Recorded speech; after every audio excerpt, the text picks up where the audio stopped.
The text was still glowing on her screen when she set the phone face down on my kitchen counter and walked back to the living room to grab her purse. She didn't know I had seen it.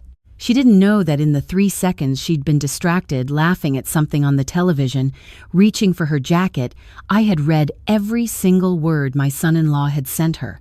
And standing alone in my own kitchen, with the smell of the coffee I'd just brewed still hanging in the air, I understood something about my daughter that I had been refusing to understand for a very long time. The message said, "Don't push too hard today. Just be sweet. The account is already in both names. She's not going to check. We just have to wait." I was 68 years old. I had spent 31 years as a registered nurse. I had held the hands of dying strangers and kept my voice steady for families who were falling apart. I had buried my husband.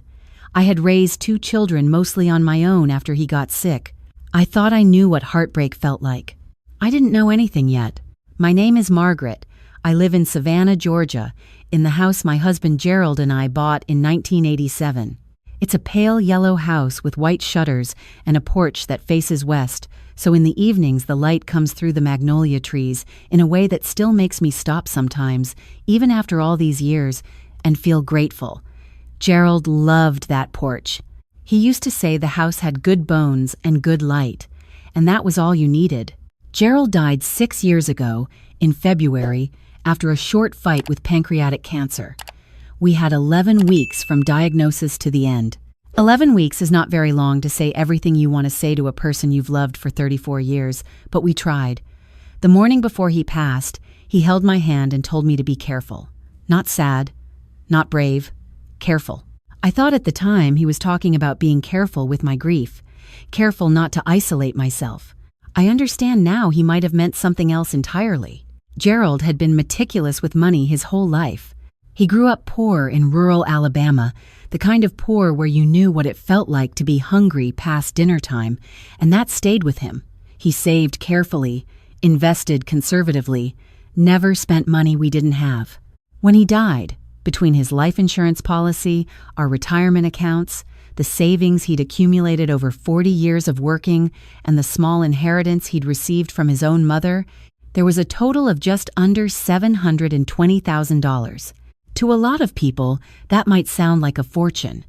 To us, it was 40 years of discipline and sacrifice. Every vacation we skipped, every car we drove until it rattled. Every year, Gerald brought his lunch to work in a brown bag instead of going out with his colleagues. That number represented something. It wasn't just money. It was his life's work, and before he handed it to me, he made me promise I'd protect it. I retired from nursing 8 months after Gerald died. I was 62, and my knees were telling me things I didn't want to hear, and the truth was that I was tired in a way that sleep couldn't fix. I put most of the money with a financial advisor named Carolyn, a woman my friend Dorothy had recommended, who helped me set up a plan, some in a conservative investment portfolio, some in CDs, and about $60,000 in a personal checking and savings account for day-to-day expenses and emergencies. Carolyn was warm but direct. She told me the money could last me comfortably for the rest of my life as long as I was thoughtful. She said it twice. Thoughtful. I had 2 children. My son David was 39, lived 40 minutes away in Hinesville, and worked as a high school history teacher. He was the kind of person who showed up. If I mentioned in passing that my gutters needed cleaning, he appeared on a Saturday morning with a ladder. He never asked me for money. Not once in his adult life had he called me with his hand out. I don't think the thought would have occurred to him. My daughter Rachel was 42, lived in Augusta with her husband Brandon, and had always been the complicated one. Not bad, I want to be careful here, because for a long time I genuinely believed she was not a bad person. She was charming in the way that certain people are charming, the kind of charm that works in a room, that makes strangers like her immediately. She was also restless, always in pursuit of something just slightly out of reach, a bigger house, a better neighborhood, a lifestyle that cost more than what she and Brandon earned. Brandon was in sales. He had the same kind of charm Rachel had, smooth and practiced, and I had liked him when she first brought him home, the way you like a man who makes good eye contact and always refills your glass before you ask. It started about 8 months after Gerald died. Rachel called on a Tuesday evening, and her voice had that particular quality I had come to recognize over the years. Soft, a little breathy, like she was working herself up to something. She and Brandon had found a house, she told me. A beautiful house in a nicer part of Augusta. Good school district, the kind of neighborhood where you put down roots. Their current mortgage was underwater. She explained something about the market, something about timing, and they were a little short for the down payment. She threw out the number almost gently, like she was setting a feather on the table instead of a rock. $25,000. I sat with it for a day. I called David, not to ask his opinion, but just to talk, the way I sometimes did when I needed to hear a reasonable voice. He listened, and then he said, quietly, "Mom, it's your money, but you know this won't be the last time." I told him he was being uncharitable. He said maybe. He didn't push it. I gave Rachel the $25,000. They got the house. Brandon sent me a very nice text message that said I was the most generous woman he'd ever known. Rachel cried on the phone and told me she didn't know what she would have done without me. I felt useful. I felt like a mother. I didn't think too much about what David had said. If I had, things might have been very different. Over the next 2 years, there were other calls. A car repair that turned into a car replacement, $12,000. Brandon's back surgery and the recovery period where he couldn't work, $18,000, spread across 3 asks. Rachel's business idea, a boutique she wanted to open selling home goods and gifts, $30,000 for startup costs, which I gave in 2 installments because the first one wasn't quite enough. A vacation they needed because they were so stressed. A fence. Private school enrollment fees for my granddaughter Emma because the public school in their district just wasn't good enough. By the time I added it up, and I am embarrassed to admit how long it took me to actually sit down and add it up, I had given Rachel and Brandon just over $97,000 in less than 2 years. David never said I told you so. He's not built that way, but I could hear it sometimes. In the silence on his end of the phone when I mentioned something new, a small, careful pause before he changed the subject. He wasn't angry at me. He was worried. Then came the joint account conversation. Rachel came to visit alone on a Sunday in March, without Brandon, which I remember thinking was unusual because the 2 of them were joined at the hip. She brought flowers and a pound cake from the bakery I liked, and she sat across from me at my kitchen table and was warm and present in a way that I realize now was very deliberate. We talked about Emma, about Gerald, about a television show we'd both been watching. It was pleasant. It felt like the visits we used to have before money became a thing between us. Then she brought it up. She said she'd been thinking about me, about how I was alone, about what would happen if I had a health emergency and couldn't access my accounts quickly. She said it with genuine-sounding concern, her brow furrowed, her hands wrapped around her coffee mug. She said she'd talked to Brandon about it, just mentioned it, she said, and they both felt that maybe it would give everyone peace of mind if she were added to my main savings account. Just for emergencies. Just in case. She was my daughter. Who better to have access to help me if something happened? I want to tell you, I said no immediately. I want to tell you my instincts kicked in, and I recognized the ask for what it was. But I was 67 years old and I was lonely, and she was sitting in my kitchen bringing me pound cake and talking about protecting me, and it sounded, the way she told it, like the most reasonable and loving thing in the world. I said I'd think about it. 2 weeks later, after 2 more phone calls and a visit that included Brandon this time, I went to the bank and added Rachel as a joint account holder on my primary savings account. The balance at that time was $719,000. I'm going to repeat that so it lands the way it should. $719,000. And I handed my daughter the key to it and called it love. The months after that were quieter, which I understand now was intentional. There were no big asks. Rachel called regularly, was attentive, came to visit. Brandon texted me occasionally, asking how I was, sending photos of Emma. I relaxed. I told myself I had done the right thing, that family was family, that this was what Gerald's money was for, to take care of the people we loved. I slept well. And then came the day she left her phone on my counter. It was a Wednesday in October. Rachel had stopped by after dropping Emma at school, said she was in the neighborhood, wanted to have coffee.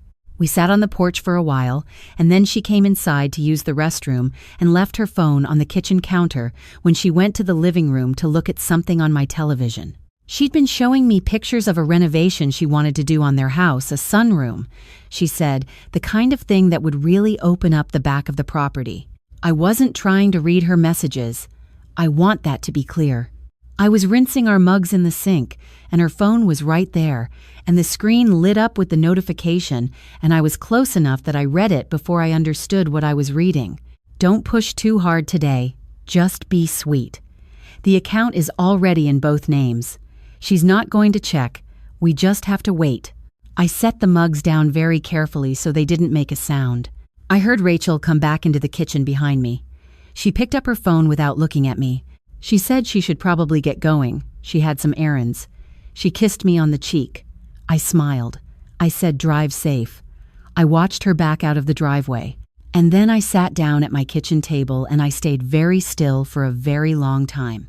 I've been a nurse for over 3 decades. One of the things you learn in that profession is how to keep your face calm when your insides are doing something else entirely.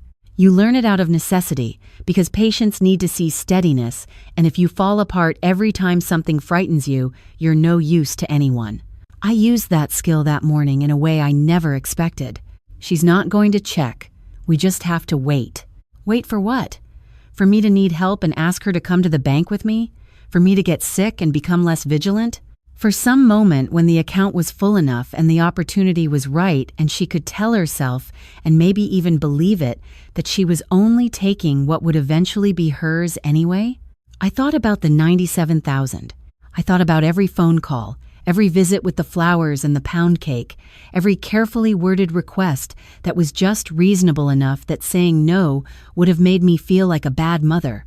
I thought about how she had suggested the joint account, how she had framed it as being about protecting me. And I thought about David, who had never once asked me for anything, who showed up with a ladder on Saturday mornings, who said, you know, this won't be the last time, and then never said another word about it. I called him first. I didn't tell him about the text right away. I just asked if he could come over. He said yes before I finished the sentence. That's the kind of person he is. And 40 minutes later, he was sitting across from me at the same kitchen table where his sister had been 2 hours before. I showed him the text.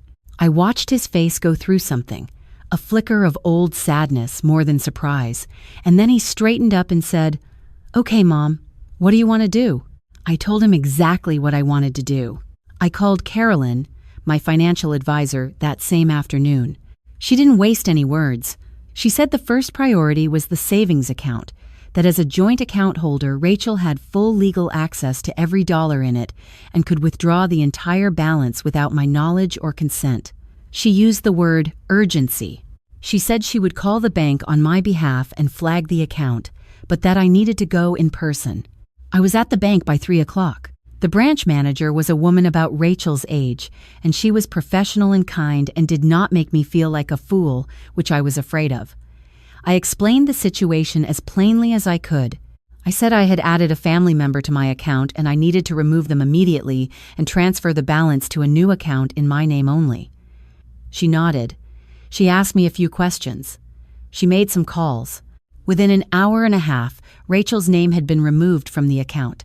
The balance, $714,000, after the fees and the regular monthly expenses, had been transferred to a new account that Rachel knew nothing about, with a new account number, at a different branch location. I drove home through the October dusk with the magnolia trees going gold at the edges, and I cried for most of the drive. Not because I was sad, exactly. I don't know how to name what I felt. Something in between grief and relief, which I suppose is what you feel when you finally stop lying to yourself about something you've known for a long time. I changed my locks that evening. David came over and did it for me, and we didn't talk much, but at one point he put his hand on my shoulder and I had to look away. 3 days later, my phone rang. It was Brandon. He was friendly at first, the way he always was, warm, easy, almost jovial. He said Rachel had tried to access the account for something, a minor thing, he said, a bill payment, and it seemed like there was some kind of issue. He laughed a little, the way people laugh when they're not actually amused. He said, maybe it was a bank error. Technology could be such a headache. Had I noticed anything unusual with my accounts lately? I said yes, actually. I'd made some changes. I said it pleasantly. The same pleasant voice I'd used for 30 years with difficult patients and difficult families. He paused. The friendly sound went out of his voice like a light switching off. He said, "What kind of changes, Margaret?" I said, "The kind that are none of your business, Brandon." And I hung up. He called back twice. I didn't answer. Rachel called the next morning. I let it go to voicemail. Her message was composed, careful, the voice of someone who had rehearsed what they were going to say. She said she had no idea what I was upset about. She said she hoped I was okay. She said she loved me. I haven't returned that call. I met with my attorney the following week. Her name is Patricia, and she had helped Gerald and me with our wills years ago. She was exactly what I needed, practical, precise, and completely unmoved by the emotional complexity of the situation in the best possible way. We talked for 2 hours. I updated my will. I had originally left everything equally divided between Rachel and David, 50% each. The way you do when you're trying to be fair, when you're trying not to pick favorites, when you believe that equal means right. Patricia asked me, gently but directly, whether I still felt that was the appropriate division. I thought about the $97,000 Rachel had already received. I thought about David, 45 minutes away, ladder in hand, never asking for a thing. I thought about the text message. She's not going to check. I restructured the will. David receives 65% of the estate. Rachel receives 15%, with the remaining 20% designated to a charitable fund supporting nursing scholarships at the hospital where I worked for 22 years. I also removed Rachel as any kind of beneficiary or executor, a role she had held in the previous version of the document. David is now my executor and holds my power of attorney. Patricia asked if I was certain. She said family situations had a way of evolving, and I could always revisit it. I told her I was certain. The sunroom renovation never happened, as far as I know. Or maybe it did. Maybe they found another way to fund it. I don't ask. I don't know what Rachel told Brandon, or what story they told themselves, or whether they believe I overreacted to something innocent. I don't spend much time on those questions. They don't belong to me anymore. What I do think about sometimes, late on those golden evenings on Gerald's porch, is how long I let it go on. Not out of guilt. Or not only guilt, more out of something like curiosity about myself. How does a woman who spent 30 years reading rooms, reading patients, reading the spaces between what people said and what they meant, miss something so close to home? How does a woman who knew, somewhere in the quiet part of herself, that something was wrong, keep writing checks and adding names to accounts and telling herself that this was love? I think the answer is that we are not always the same people in our families that we are everywhere else. The habits of a lifetime giving, accommodating, smoothing things over, keeping the peace they don't dissolve just because you have reason to stop. They are the architecture of how you love, and dismantling them requires something more painful than logic. It requires seeing the text message, or something like it, some moment when the gap between what someone is and what you've been telling yourself they are becomes too wide to paper over. My granddaughter Emma is 11. She's a smart girl, curious and funny, and I worry sometimes about what she absorbs from her parents. I've left her a small education fund that passes directly to a trust outside the estate with David as trustee. That, at least, I know is protected. I still live in the yellow house with the good bones and the good light. David comes over most Saturdays.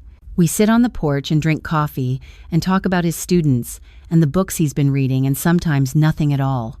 He is the best person I know, and for years I gave him the least of my attention because he never demanded any. I think about Gerald telling me to be careful. I think he knew, the way people sometimes know things about their children that they don't put into words. He knew that the one who never asked might be the one who needed protecting most, not from anything external, but from my own tendency to direct my care toward the loudest need. Carolyn, my financial advisor, has me set up now in a way that feels solid. The investment accounts are clear, the savings are protected. There is a small account for regular expenses with limited access. I have alerts set up for any transaction above $200. Everything important is documented, reviewed, locked in the right places. It is the unsexy, unglamorous scaffolding of a secure life, and I am deeply, genuinely grateful for every piece of it. She told me at our last meeting that I was not the first person who had come to her in this situation. She said it more often than most people realized. She said the hardest part for most of her clients wasn't the financial piece, it was the recognition that someone they loved had looked at them and seen a resource rather than a person. I told her I'd been a nurse for 30 years, and I understood something about being seen as functional rather than human. She nodded. She said, "At least you caught it." At least I caught it. I am not angry at my daughter, not in the way people might expect. What I feel is something more like clarity, the particular kind of clear-sightedness that comes after a long period of choosing not to see. I see her now. I see the marriage she's in, and the choices she's made, and the version of herself she's become, and I feel a complicated sorrow for it, not the grief of losing her. Exactly, because I haven't lost her. She's still there, still calling and leaving messages and probably telling herself her own version of this story, but the grief of recognizing that some relationships can only function if one person agrees to be deceived. I am not that person anymore. Gerald's money is safe. Gerald's house is safe. I am, at 68, a retired nurse and a widow and a grandmother, and the kind of woman who changes her own locks and transfers her own funds and answers her own phone only when she chooses to. I have my health, which is not nothing. I have David, which is not nothing. I have the west-facing porch and the magnolia trees and the light that comes through in the evenings like it has something to say. I have, finally, what Gerald was trying to give me when he said to be careful. I have my own clarity. If you are older and you have money and someone in your family is asking you to make it easier for them to access, not for your sake, for their peace of mind, for emergencies, for convenience, I want you to sit with that request for longer than feels comfortable. Call the child who never asks. Call a financial advisor who has no stake in your family's feelings. Look at the history, not the most recent visit with the flowers and the pound cake, but the whole history, all of it, every ask, and every check, and every time you said yes, because the alternative felt too much like a failure of love. Being careful is not being cold. Protecting what is yours is not being selfish.